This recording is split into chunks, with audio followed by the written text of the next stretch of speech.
हुण मैं जिस शख्सियत नूं दावते खिताब दे रहा, अगर उन्हां दियां मैं गल्लां करां तो बड़ा टाइम लगेगा, क्योंकि टाइम बहुत घट है। टाइम घट तो शख्सियत वड्डी, जिन्ना करोड़ों रुपया लगा के रहमानी वेलफेयर ट्रस्ट फ्री दस्तरखान पेशावर, इस्लामाबाद, रावलपिंडी, गुजरांवाला दे विच बनाए, करोड़ों रुपया अपनी जेब चो ला के, और रहमानी वेलफेयर ट्रस्ट के इस प्रोग्राम वास्ते मबलक 2 लाख रुपया दिता। मैं इन्हां दा बेहद मशकूर हाँ, इन्होंने टाइम दिता। इन्हां वास्ते गल्लां करांगा तो बड़ा टाइम लग जाएगा। सब भरपूर तालियां हाजी सैफुल्ला जिया साहब।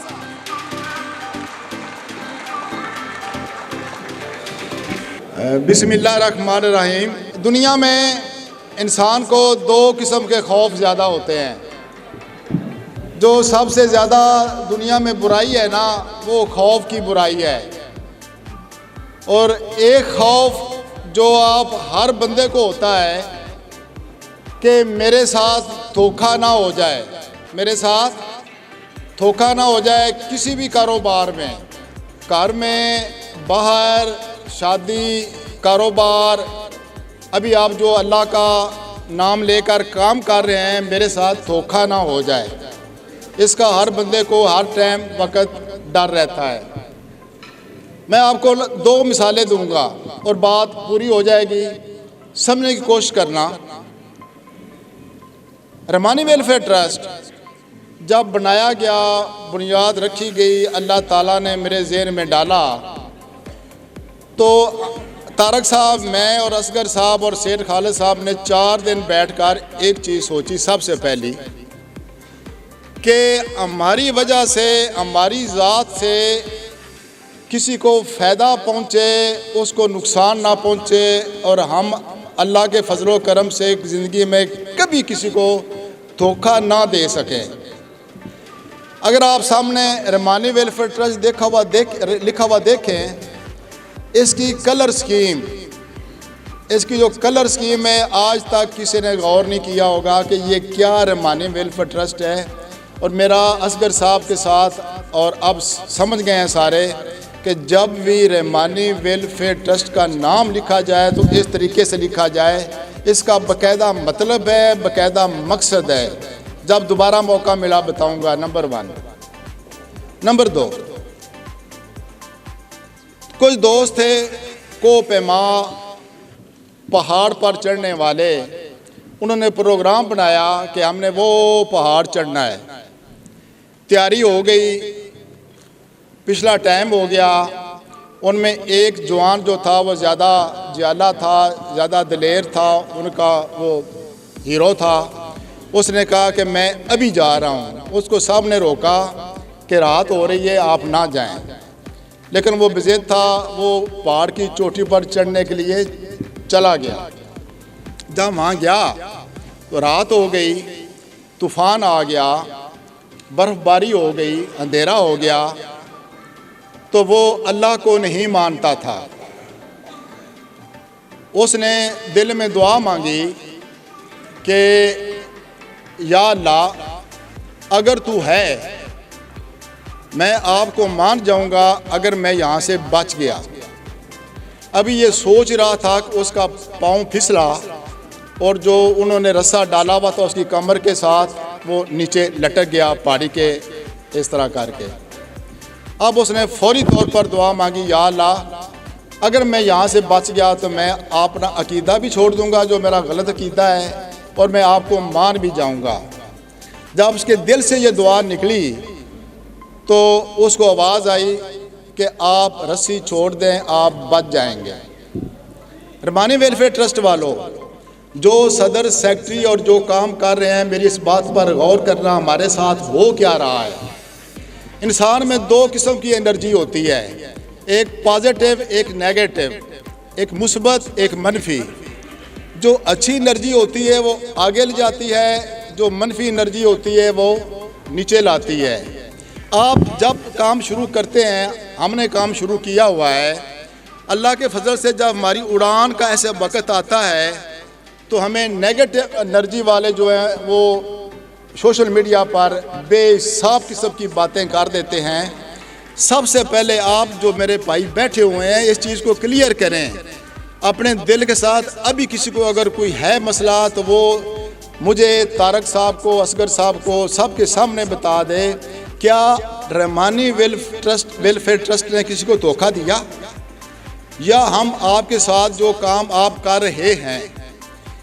तारक साहब, इन्होंने कोरोना होने के बावजूद, आपका मदीना शरीफ जाने के बावजूद, इनका राब्ता कट जाने के बावजूद सिर्फ 12 यूनिटों ने 10 करोड़ का काम किया है।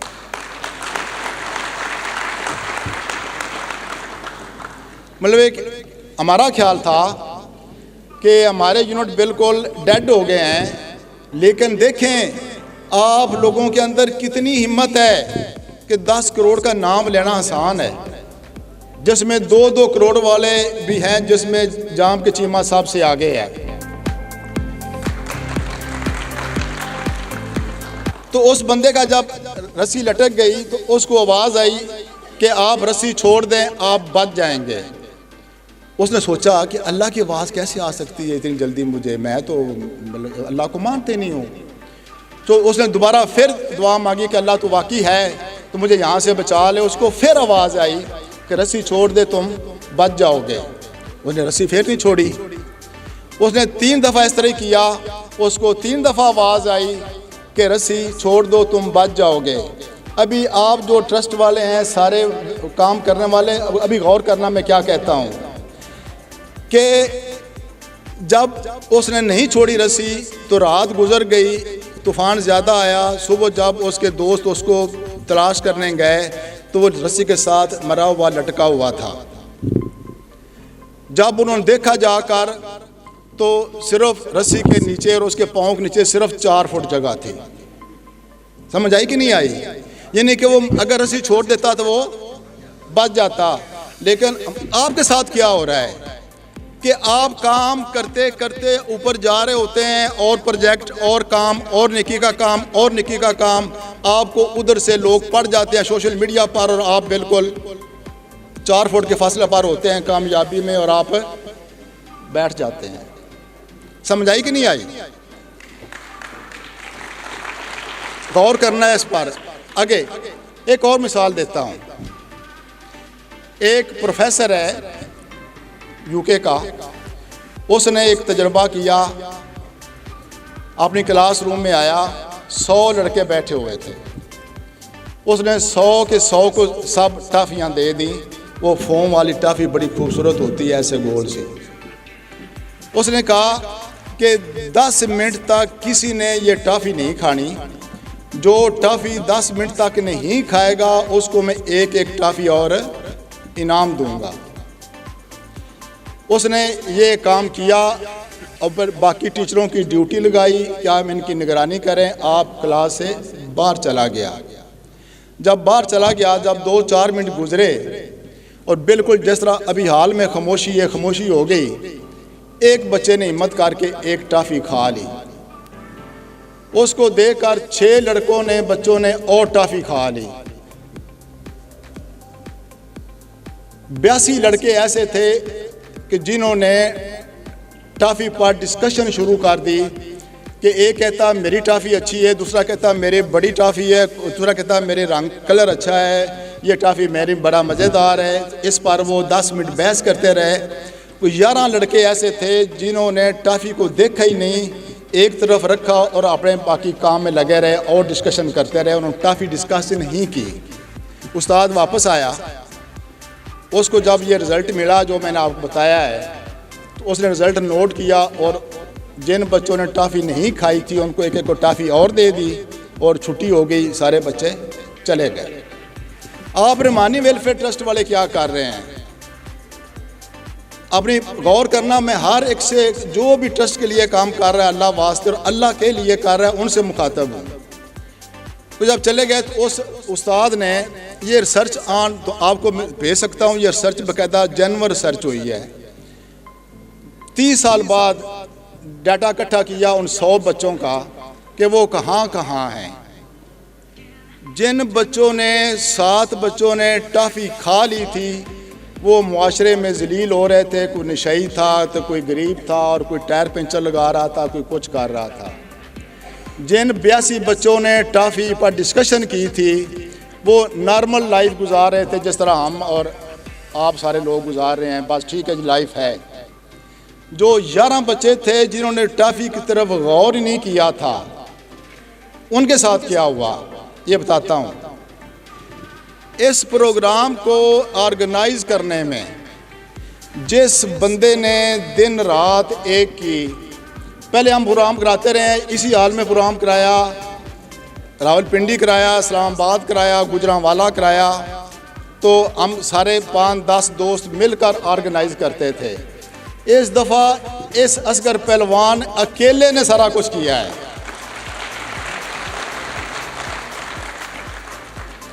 आप सबको दोबारा एनर्जी, ताकत किसने दी?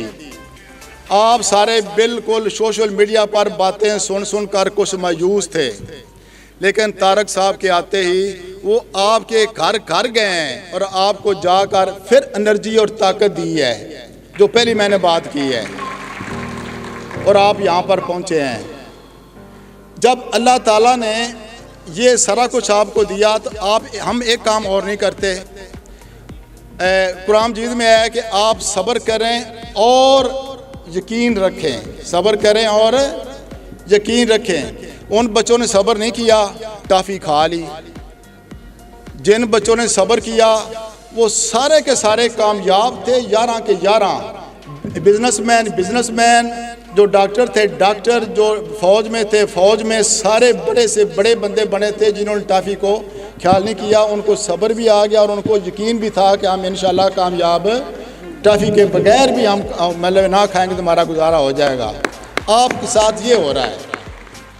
लिहाजा अगर किसी दोस्त को रहमानी वेलफेयर ट्रस्ट की तरफ से हम आपको धोखा दे रहे हैं, या हम आपसे वोट की पर्ची लेकर चले जाएंगे, या हमने आज तक आपको कहा हो कि हमें पैसे दें, या आपने हमें सिवाय 3000 रुपया जो साल के बाद आप बड़ी मुश्किल से भी नोटिफिकेशन का देते हैं, सारे का सारा अल्लाह के फजलो करम से तारक साहब जब से मदीना गए उनका भी अल्लाह ताला ने हाथ खुला किया। इस शेर का ये है कि इसके पास मेहमान इतने आते हैं, इसके पास टाइम ही नहीं होता, लेकिन पता नहीं किस तरह ये बंदा इतना लोहे का बना हुआ है कि हमसे ज़्यादा ये टाइम और ख़र्चा करता है। हम तो वैसे थोड़ा शो शाह के लिए हैं। लिहाजा मेरे प्यारे, ये 2 मिसालें, 4 फुट का फासला होता है और हम हिम्मत हार जाते हैं, अल्लाह की नहीं मानते।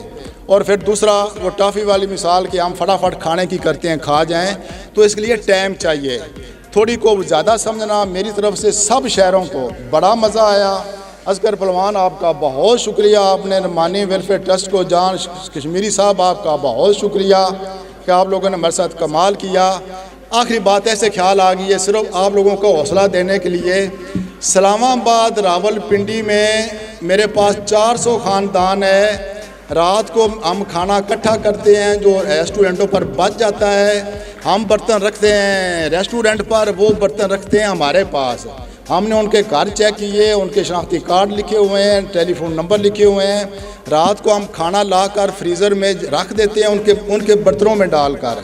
वो सुबह सवेरे आते हैं तो अपने अपने बर्तन लेकर खाना चले जाते हैं। रहमानी वेलफेयर ट्रस्ट ये भी काम कर रहा है। अल्लाह हाफ़िज़।